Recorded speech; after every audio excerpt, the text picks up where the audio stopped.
It's very unusual of me to address the press. What I witnessed last night, a very humble dinner we were to have at the residence of the governor.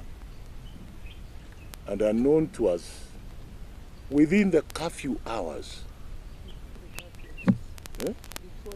before the curfew hours, we'd not gone beyond 7:30 to 8.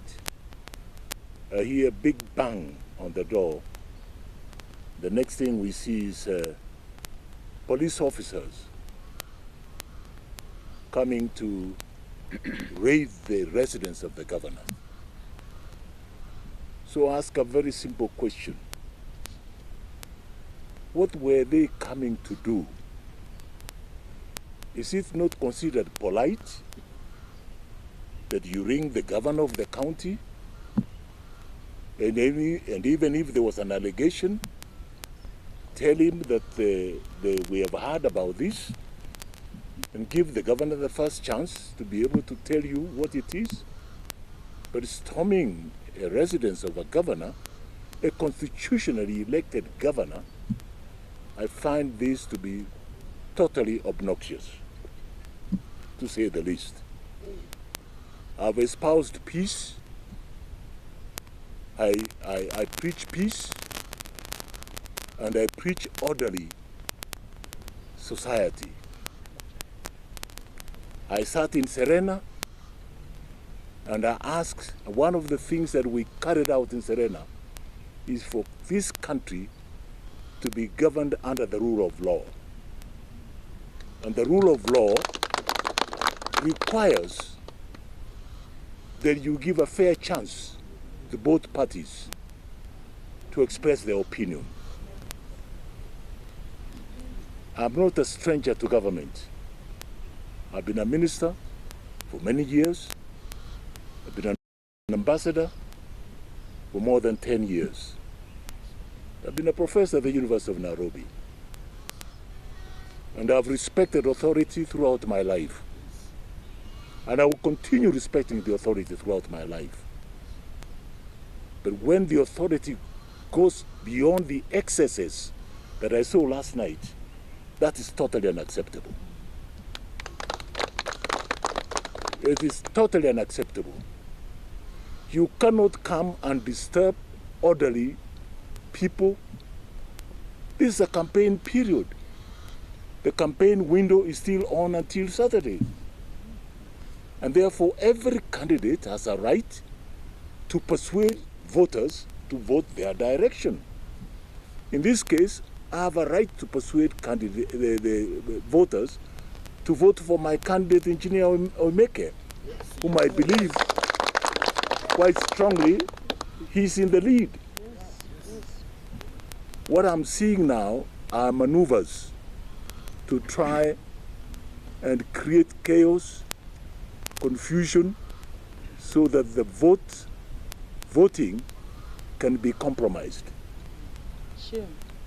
It's not going to happen because I've been around, I've gone around, and the resolve of Bonchari people that I've seen in their faces, in their utterances, is going to shame them.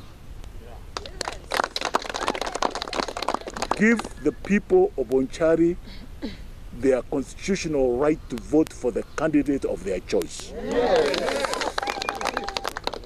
Don't try and maneuver and manipulate results.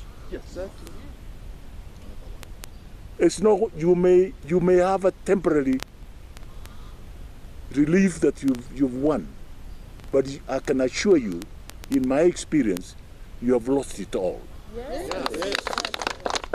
You have lost it all because you must understand where people are coming from and where they're going.